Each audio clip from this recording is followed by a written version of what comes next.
தகப்பனே, ஐயா உமக்கு நன்றிப்பா. ஆண்டவராகிய கர்த்தரே, மே துதிக்கிறோம், மே ஸ்தோத்திரிக்கிறோம். வார்த்தை ஆவலோடு கேட்கின்ற தம்முடைய பிள்ளைகள் ஒவ்வொருவரையும் நீங்கள் ஆசீர்வதிங்கப்பா. உம்முடைய கிருபை உம்முடைய பிள்ளைகளுக்கு ஏராளமாய் கிடைக்கட்டும். வாஞ்சையோடு வார்த்தை கேட்கின்றார்கள், நீர் அவர்களை பலப்படுத்தும். இந்த வசனம் கடந்து வரும்போது வியாதியிலே இருக்கிறவர்களுக்கு சக்தி கிடைத்து சுகம் உண்டாகட்டும். கவலைகள் உள்ளவர்களுக்கு கவலைகள் நீங்கட்டும். சாத்தான் கிரியை செய்தால் அந்த சாத்தான் நிர்மூலமாகட்டும். பேய்கள் ஓடட்டும். கடன் பாரங்கள் தீரட்டும். ரட்சிப்பு கிடைக்கட்டும். பாவ மன்னிப்பு கிடைக்கட்டும். பரிசுத்தம் கிடைக்கட்டும். சமாதானம் கிடைக்கட்டும்ப்பா. எல்லாரையும் ஆசீர்வதிங்கப்பா. கெஞ்சி மண்டாடி ஜெபிக்கிறேன்ப்பா. நீங்கள் பேசுங்கப்பா. உங்களுக்காக நான் வந்து நிற்கின்றேனப்பா. அடிமையை மறைத்து நீங்கள் வெளிப்படுங்க. நன்றிப்பா. இயேசுவின் நாமத்தில் வேண்டிக் கொள்கிறேன், ஜீவனுள்ள நல்ல பிதாவே, ஆமென். கர்த்தருக்கு ஸ்தோத்திரம். தேவன் நம்மை ஆசீர்வதிப்பார். இந்த நாளில் உங்களுடைய மத்தியில் தேவனுடைய வார்த்தையை கொடுக்க எனக்கு கொடுத்த வாய்ப்புக்காக நான் ஆண்டவரை ஸ்தோத்திரிக்கிறேன். தலைப்பு என்ன கொடுத்துருக்கேன் அப்படின்னா, இந்த செய்திக்கு கிருபை கொடுக்கப்படுகிறது ஏன். நீங்கள் டிவிலையும் நிறைய பேர் கேட்பீங்க, யூடியூப்பில் கேட்பீங்க, வாட்ஸ்அப்லலாம். நீங்கள் என்ன செய்யணும் அப்படின்னா, நீங்கள் வாட்ஸ்அப்பில் கேட்கும்போது கீழே ப்ளூ கலர் எழுத்த லிங்க் இருக்கும். கீழே ப்ளூ கலர் எழுத்து இருக்கும். அந்த மீடியாவுக்கு கீழே அந்த ப்ளூ கலர் எழுத்தை தான் நீங்கள் தொட்டு பார்க்கும்போது முழு வீடியோவை நீங்கள் என்ன செய்யலாம், நீங்கள் பார்க்கலாம். இன்றைக்கு தலைப்பாக கிருபை கொடுக்கப்படுகிறது ஏன். கிருபை வந்து எல்லாருக்கும் என்ன செய்யணும், வேணும். கிருபை வேண்டும் என்று நம்ம கேட்கின்றோம். தேவனுடைய கிருபை என்பது, அதாவது இங்கிலீஷில் பார்த்திங்கன்னா கிவன் அஸ்ன்னு போட்டிருக்கு.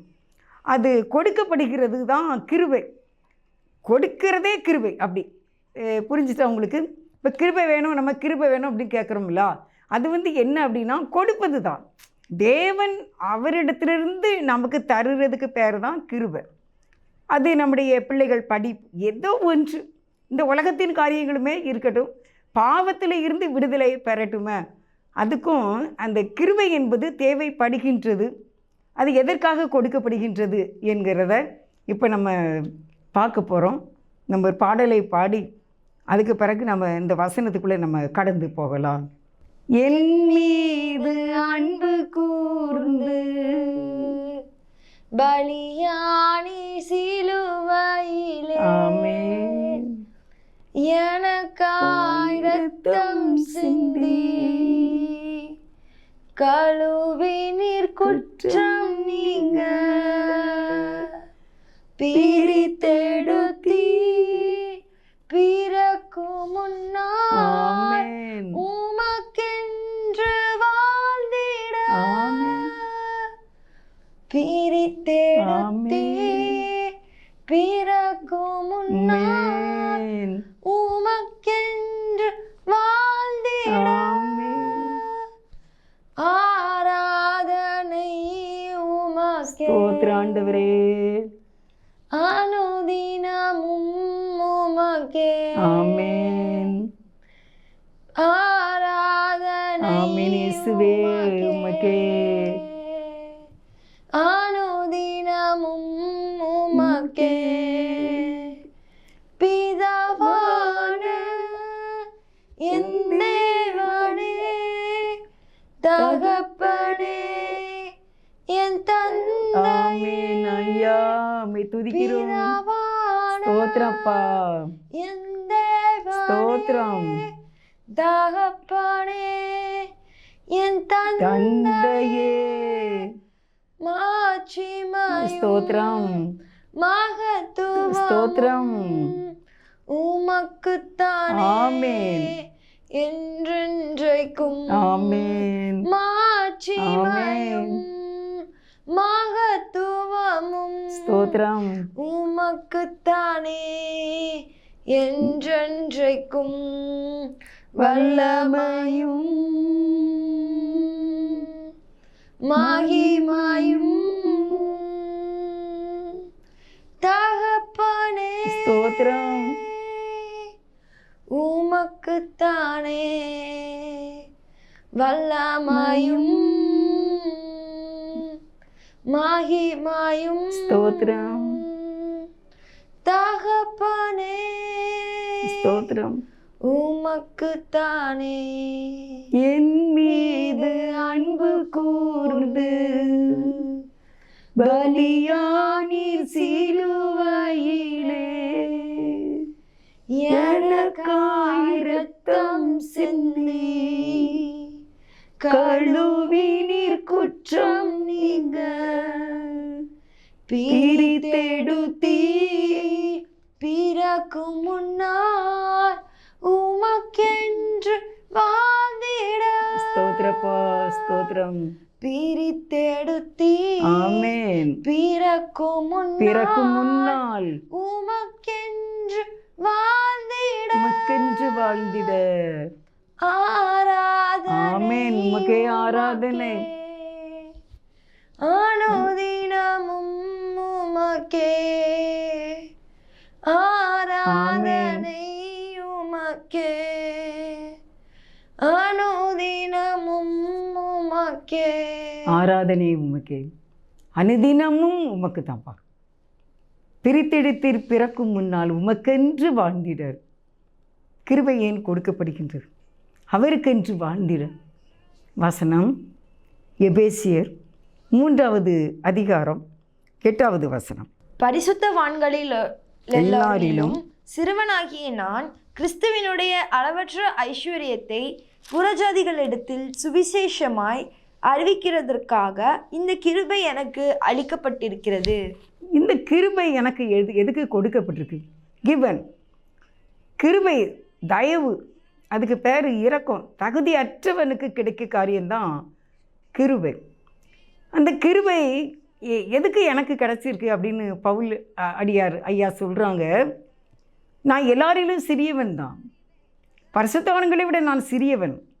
ஆனாலும் எனக்கு கிருபை கொடுக்கப்பட்டிருக்கு. எதுக்குன்னா, புறஜாதிகளிடத்தில் இயேசு கிறிஸ்து தான் மெய்யான தேவன்.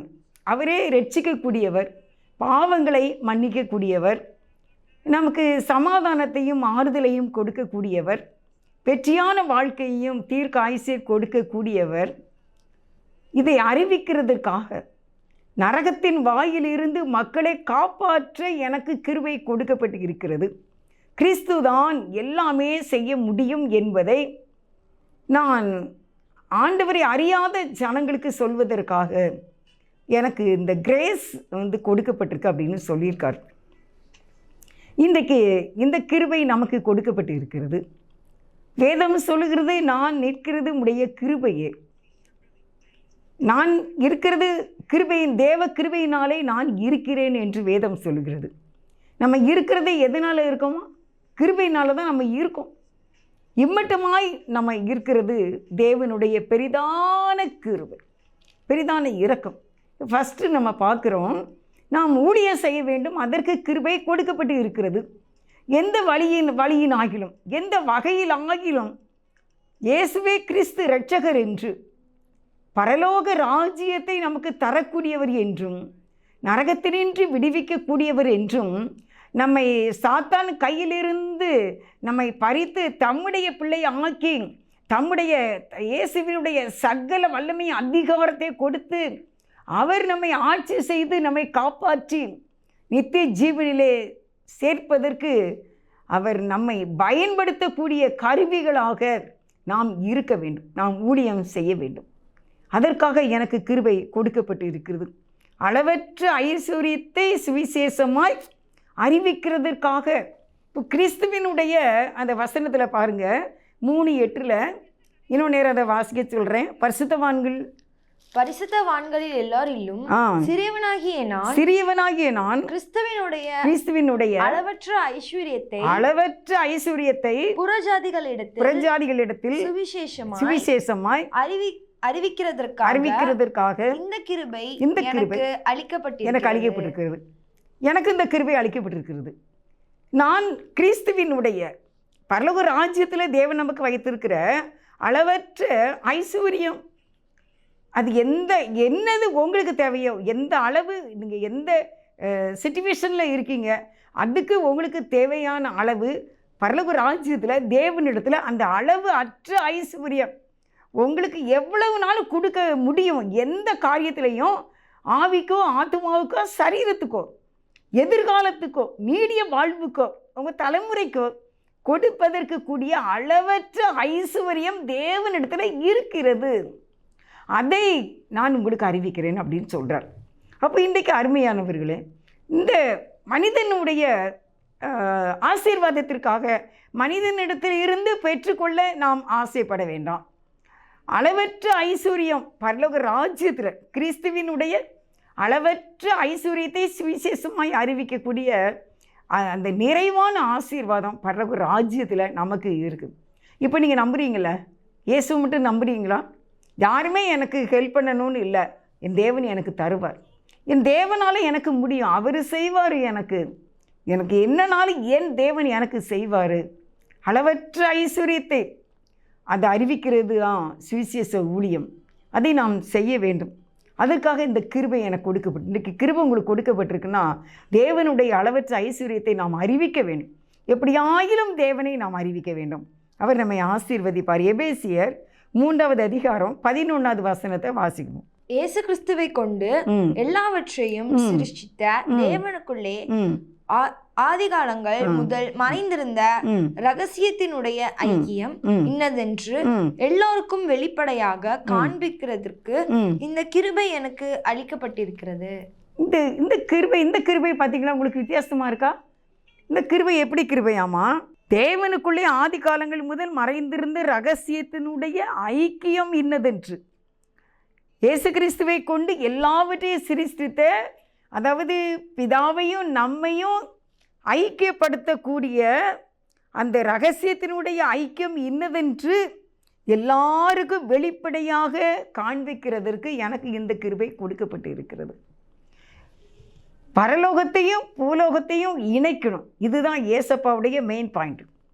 நீங்கள் பரமண்டல ஜெபத்தை பாருங்கள். பரலோகத்தில் இருக்கிற எங்கள் பிதாவை, அப்போ பரலோகத்தையும் பூலோகத்தையும் கொண்டு இணைச்சிருவாங்க. பரலோகத்தில் நீ பூலோகத்தில் கட்டுவது பரலோகத்தில் கட்டப்படும். நினைக்காங்களா? அவருடைய சிலுவை மரணத்தினாலே அவருடைய இரத்தத்தினாலே பரலோகத்தில் உள்ளவைகளையும் நம்மையும் இணைக்க அவருக்கு பிரியமாயிற்று, ஒப்புரவாக்க அவருக்கு பிரியமாயிற்று. இயேசுவுடைய மெயின் பாயிண்ட்டை நீங்கள் சுவிசேஷத்தை நீங்கள் படித்து பார்த்தீங்கன்னா நம்மையும் பிதாவையும் இணைக்கணும் இணைக்கணும் இணைக்கணும். அப்படி தான் இயேசுவுடைய வெகு ஆதங்கமான ஒரு ஆசை. யோவான் 14வது அதிகாரம் 17வது அதிகாரம் அதெல்லாம் நீங்கள் வாசித்து பார்த்தீங்கன்னா நீங்கள் இயேசுவோடு அப்படியே இணைஞ்சி வாழணும் முடிய அந்த நம்முடைய ஹார்ட் வந்து அப்படியே துடிக்கும். பார்த்துக்கோங்க. அப்பா அப்படியாப்பா இயேசப்பா சொல்லுவாங்க, பார்த்துக்கோங்க, நான் பிதாவே நாம் ஒன்றாய் இருக்கிறது போல இவர்களும் நம்மில் ஒன்றாய் இருக்கும்படிக்கு நான் வேண்டிக் கொள்கிறேன். நான் பிதா குமாரர் பரிசுத்தாவி ஒன்றா இருக்காங்க, நம்ம ஒன்றா இருப்போம், பிரிவினை இல்லை. இதே போல் இந்த ஜனங்கள், இந்த மக்கள், இந்த பூமியில் மண்ணினால் உருவாக்கப்பட்ட இந்த மக்களும் நம்மிலே ஒன்றாக இருக்கும்படிக்கு வேண்டிக் கொள்கிறேன். அல்லேலூயா, அல்லேலூயா. பார்த்தீங்களா? அப்போ இந்த அன்பை என்ன சொல்கிறது? இந்த இயேசுவின் அன்பை என்னதான் சொல்கிறது? நைட்லலாம் நம்ம எல்லா வேலையும் முடிச்சுட்டு படுத்து தூங்குறதுக்கு முன்னால் ஏசப்பாட்ட கொஞ்ச நேரம் ரொம்ப நன்றி சொல்லணும்னு இருக்கும்.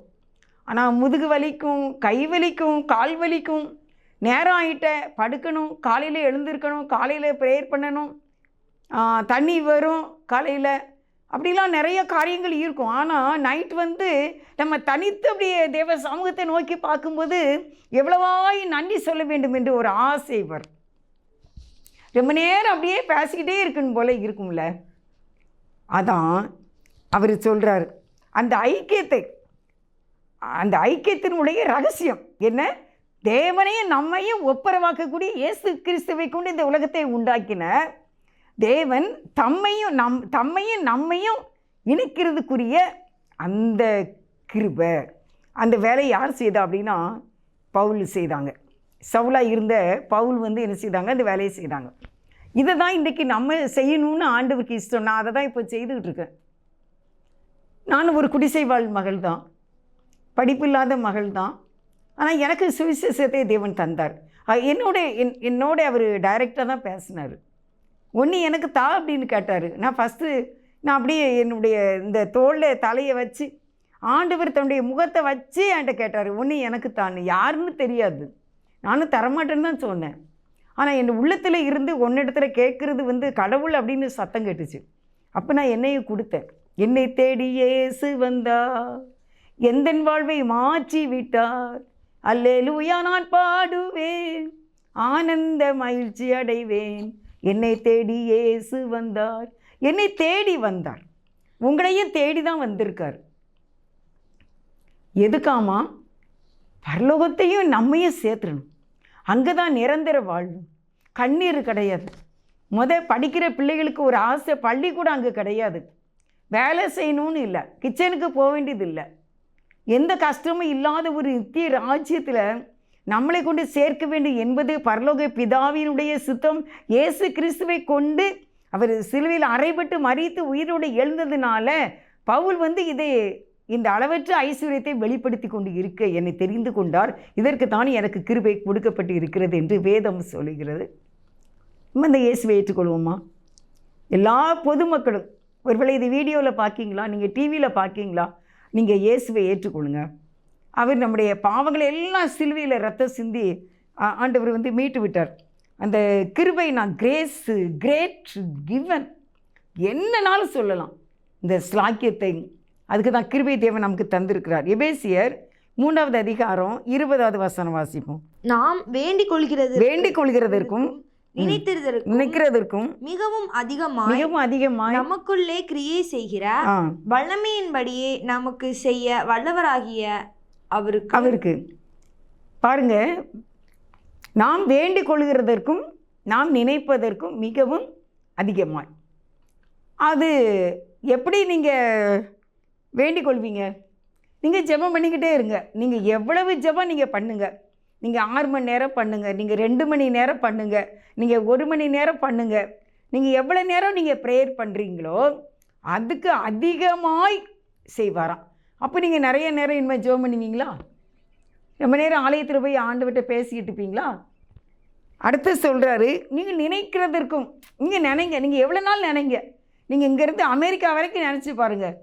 ஏன்னா என் பிள்ளை அப்படி இருக்கும், இப்படி இருக்கும், என் பிள்ளை நிறையா ஸ்டார்லாம் வச்சுருக்கோம், என் பிள்ளை பட்டம் வாங்கியிருக்கோம், என் பேரம்பேத்திலாம் டாக்டராக இருப்பாங்க, என்ஜினியராக இருப்பாங்க, ஊழியக்காரங்களாக இருப்பாங்க, மிஷினரிகளாக இருப்பாங்க, ஏன்னா எல்லாருக்கும் என்ன உதவி செய்யக்கூடிய நல்ல சோஷியல் ஒர்க்கில் இருப்பாங்க, என் பிள்ளைங்க பரிசுத்தவான்களாக இருப்பாங்க, தேவனுக்குடைய பணி செய்யக்கூடிய வல்லமையான ஊழியக்காரங்களாக இருப்பாங்க, நல்ல எழுத்தாளராக இருப்பாங்க, என்ன பெரிய அதிகாரியாக இருந்த அநேகருக்கு ஆண்டவரையுடைய அன்பை அறிவிக்கக்கூடியவங்களாக இருப்பாங்க அப்படின்லாம் சொல்லி நீங்கள் நினைங்க. ட்ரீம், நீ எவ்வளோ ட்ரீம் பண்ணுற? உன்னுடைய பிள்ளையினுடைய எதிர்காலத்தை கொடுத்து நீ நல்லா கனவு காண்டுக்கோ, நீ நல்லா நினச்சிக்கோ. என் தேவன் என் பிள்ளை என்னமா ஆசீர்வதிக்க போகிறாரு, என் தேவன் என் பிள்ளைங்களை கண்மலையில் கொண்டு நிறுத்த போகிறாரு, என் தேவன் என் பேரம்பேத்திகளெல்லாம் ரொம்ப நல்லா வைக்க போகிறாங்க. அதுக்காக நான் இயேசுவுக்கு ரொம்ப நன்றி சொல்கிறேன். நீங்கள் எவ்வளோ நாள் நினச்சிக்கோங்க. இங்கேருந்து அமெரிக்கா வரைக்கும் நீங்கள் நினச்சிக்கோங்க. சென்னைக்கு ஏதோ 500 மைலோ எவ்வளோ சொல்கிறாங்க, எனக்கு சரியாக தெரியாது, 300க்கு மேலே இருக்கும். தூத்துக்குடியிலேருந்து சென்னைக்கு போகிறதுக்கு அவ்வளோ 13 மணி நேரம் ட்ராவல் ஆமாம். இவ்வளோ தூரமும் நீங்கள் நினச்சிக்கிட்டே இருங்களேன். நீங்கள் எவ்வளவு நினைக்கிங்களோ நினைங்க. நீங்கள் அவ்வளவு நினைக்கிறதுக்கு மேலாக உங்களுக்கு தரக்கூடிய தேவன் நம்முடைய ஆண்டவர் ஏசப்பா. எவ்வளோ நல்ல ஏசப்பா தெரியுமா நம்முடைய கடவுள். ஏசாயாவில் 2வது அதிகாரம் 8வது வசனத்தை வாசிக்கிறேன். அவர்கள் தேசம் விக்கிரகங்களாலும் நிறைந்திருக்கிறது, தங்கள் கைகளின் கிரியையையும் தங்கள் விரல்கள் உண்டு பண்ணினதையும் பணிந்து கொள்கிறார்கள், சிறியவனும் குனிகிறான் பெரியவனும் பணிகிறான் அப்படின்னு எழுதியிருக்கு. அப்போ என்னதாமா?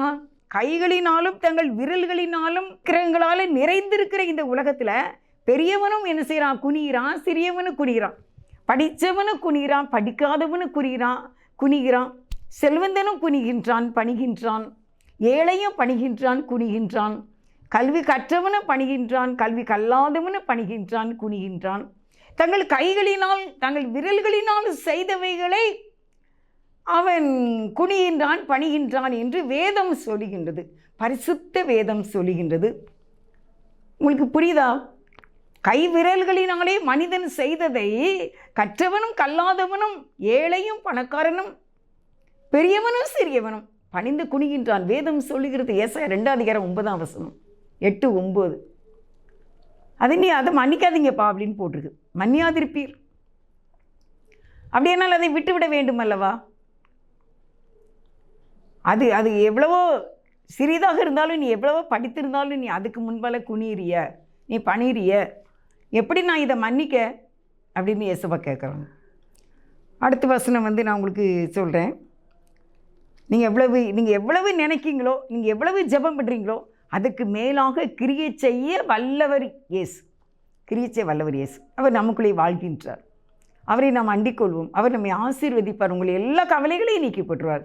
நீங்கள் எவ்வளோ ப்ரேயர் பண்ணுங்கள், அதுக்கு அதை விட அதிகமாய் நீங்கள் எவ்வளவோ நல்லா நினச்சிக்கிடுங்க. பிள்ளைங்க அப்படி படிக்கணும், இப்படி படிக்கணும், அப்படி இருக்கணும், என் பிள்ளை ரசிக்கப்படணும், எவ்வளோ ஆசீர்வாதமாக இருக்கணும், நல்லா இருக்கணும், சமாதானமாக இருக்கணும், சந்தோஷமாக இருக்கணும். ஏசப்பா கிருபையினால் குடும்பமாக ஆலயத்துக்கு போகணும், குடும்ப ஜெபம் பண்ணணும், தனி ஜெபம் பண்ணணும். என் பிள்ளை குடிக்கவே கூடாது, என் குடும்பத்தில் யாரும் குடிக்கக்கூடாது, சிகரெட்டு ஊதக்கூடாது, என்ன பாக்கெலாம் போடக்கூடாது, கெட்ட வார்த்தை பேசக்கூடாது, தெருவில் சண்டை செய்யக்கூடாது, அருவா கம்பை தூக்கக்கூடாது, அப்படி எந்த விதமான ஒரு ஆக்சிடெண்ட் நடக்கக்கூடாது, எந்த விதமான சடதி மரணங்கள் இருக்கக்கூடாது. என் குடும்ப தீர்க்காயுசோட தலைமுறையாக வாழ்ந்திருக்க வேண்டும் என்று நீங்கள் நினையுங்கள், நீங்கள் ஜெபியுங்கள். அதற்கு அதிகமாக தேவன் செய்வாராம். அப்போ சோர்ந்து போக வேண்டிய அவசியம் இல்லை. வாக்கு கொடுக்குறாரு. நீ எப்படினாலும் நினச்சிக்கோ, என்ன எவ்வளவு ட்ரீம் பண்ணணுமோ நல்லதையாக பண்ணிக்கோ, நீ எவ்வளோ ப்ரேயர் பண்ணணுமோ நல்லதாகவே நீ ப்ரேயர் பண்ணிக்கோ, எல்லாமே நான் உனக்கு தருவேன். அல்லேலூயா, அல்லேலூயா. அடுத்து ஒரு வசனம், அதனால் என் கிருபை உனக்கு போதும் என்று சொல்லுகின்றார். எஸ்ரா 9வது அதிகாரம் 8வது வசனம். இப்பொழுதும் எங்கள் தேவனாகிய கர்த்தர் எங்களிலே தப்பின சிலரை மீதியாக வைக்கவும், தம்முடைய பரிசுத்த ஸ்தலத்தில் எங்களுக்கு ஒரு குச்சியை கொடுக்கவும், இப்படியே எங்கள் தேவன் எங்கள் கண்களை பிரகாசிப்பது, எங்கள் அடிமைத்தனத்திலே எங்களுக்கு கொஞ்சம் உயிர் கொடுக்கவும், அவராலே கொஞ்ச நேரமாவது கிருபை கிடைத்தது. கொஞ்ச நேரம் ஒரு கிருபை கிடைச்சது. எஸ்ராவில் நம்ம வாஸ்தவம் 9வது அதிகாரம் 8வது வசனத்தில் கொஞ்ச நேரம் கிருபை கிடைச்சிருக்கு. அவர் எங்களுக்கு உயிர் கொடுத்துருக்காரு. அந்த கிருபையை நான் நினைக்கிறேன். என்ன, அவர் எங்கள் சந்ததியை ஆசீர்வதிப்பார் அப்படின்னு சொல்லிட்டு எஸ்ரா இந்த அருமையான வசனத்தை சொல்கிறது நீங்கள் பார்த்துருக்கீங்களா? நல்லா இருக்குல்ல? கொஞ்ச நேரம் எனக்கு இந்த கிருபை கொடுத்துட்டீங்களாப்பா. உங்களை நோக்கி கையெடுத்து கும்பிட கொஞ்ச நேரம் கிருபை கொடுத்துட்டீங்களாப்பா. எனக்கு நான் பிரச்சனைனா நிறையா இருக்குப்பா, கண்டனராக இருக்குப்பா, இறக்கையும் முடியல, தூக்கையும் முடியலப்பா, அப்படியான பிராபலத்துக்குள்ளே நான் இருக்கேப்பா, சிச்சுவேஷனுக்குள்ளே இருக்கேப்பா, என்னதான் முடியலப்பா, யாராலையும் எங்களுக்கு சரி பண்ண முடியாதுப்பா. ஆனால் உங்களை நோக்கி நாங்கள் ப்ரேயர் பண்ணுறதுக்கு கொஞ்சம் கிருபை கிடச்சிருக்கு. இந்த ப்ரேயர் பண்ணுறதுக்கு கூட கிருபை இருந்தால் தான் நம்ம ப்ரேயர் பண்ண முடியும். அருமையானவர்களே, அதான் கிவன், தேவன் கொடுக்கின்றார். அடுத்து நீங்கள் பாருங்கள், 1 நாளாகமம் 17:25. உனக்கு வீடு கட்டுவேன் என்று என் தேவனாகிய கர்த்தர் நீர் உமது அடியான் செவி கேட்க வெளிப்படுத்தினீர். ஆகையால் உமக்கு முன்பாக விண்ணப்பம் பண்ண உமது அடியானுக்கு மன தைரியம் கிடைத்தது. அப்போ எனக்கு என்ன மன தைரியம் கிடைச்சது அப்படின்னா, நீங்கள் எனக்கு வீடு கட்டுவேன் என்று சொன்னீங்க, நீங்கள் எனக்கு வீடு கட்டி கொடுத்துட்டேன்னு சொன்னீங்க. இது கிருபை தானே? தாவீது ராஜா மன சஞ்சாரியாக அலைந்தார். சவுலால் ஒடுக்கப்பட்டு நெருக்கப்பட்டு அவர் அலைந்து கொண்டிருந்தார். அப்போ ஆண்டவர் அவருக்கு வீடு கட்டுவேன்னு சொன்னார். வீடு கட்டி கொடுத்தாங்க. ஆண்டவர் இன்றைக்கு ஒருவேளை நாங்கள் பரதேசியமாக நாங்கள் இருக்கோமோ, எங்களை நீர் ஆசீர்வதியும் என்று நீங்கள் கேட்கின்றீர்கள். கர்த்தர் உங்களுக்கு வீடு கட்டி உங்களை ஆசீர்வதிக்க வல்லமையுள்ள தேவனாக இருக்கின்றார். நானும் உமது மிகுந்த கிருபையினாலே உமது ஆலயத்துக்குள் பிரவேசித்து உமது பரிசுத்த சந்நிதிக்கு நேரே பயபக்தியுடன் பணிந்து கொள்வேன். நானும் உமது மிகுந்த கிருபையினால் உம்முடைய சன்னிதானத்துக்கு நான் வரேன்.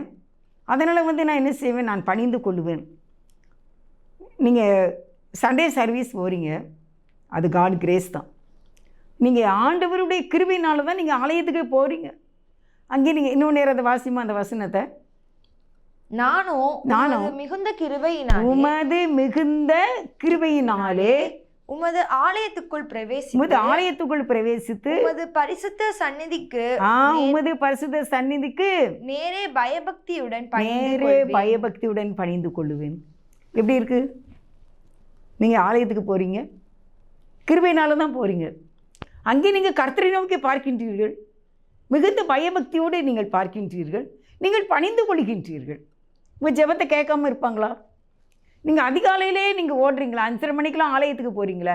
5 மணிக்கெலாம் போகிறீங்க, 8 மணிக்கெலாம் சர்வீஸ் போகிறீங்க, 6 மணிக்கு சர்வீஸ் போகிறாங்க, 4 மணிக்கெலாம் சர்வீஸ் இருக்குது சில சபைகளில். நீங்கள் போகிறீங்க, ஆண்டவருடைய கிருபை நினச்சிக்கோங்க. உங்களுடைய சொந்த முயற்சி இல்லை, உங்கள் பலம் அல்ல, உங்களுடைய பராக்கிரமம் அல்ல. இந்த சண்டே சர்வீஸ் நீங்கள் அட்டன் பண்ணிட்டீங்களா? ஆண்டவருடைய மிகுந்த கிருபை. நானும் மிகுந்த கிருபையினால் ஆலயத்துக்கு வந்திருக்கேன். பவுல் சொல்கிறார், என் பலவீனமாக இருக்கேன்ப்பா, இந்த பலவீனத்தை எடுத்து போட்டுருங்கப்பான்னு சொல்லும்போது ஏசப்பா சொன்னாங்க, என் கிருபை உனக்கு போதும். கிருபை என்பது லேசானதில்லை, அது கிவன், அது கொடுக்கப்படுகின்ற ஒன்று, தைரியத்தை கொடுக்கக்கூடிய ஒன்று, வாழ வைக்கக்கூடிய கிருபை, ஊழியம் செய்யக்கூடிய கிருபை, நன்மையும் கிருபையும் நம்மை தொடரும். வாழ்க்கை பயணம் ஆசீர்வாதமாக இருக்க கிருபை. கிருபை இல்லாமல் வாழ முடியாது.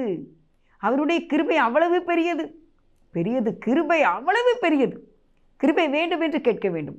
கிருபை சுவிசேஷம் அறிவிக்க கொடுக்கப்படுகின்றது. ஆலயத்துக்கு செல்வதற்கு கிருபை கொடுக்கப்படுகின்றது.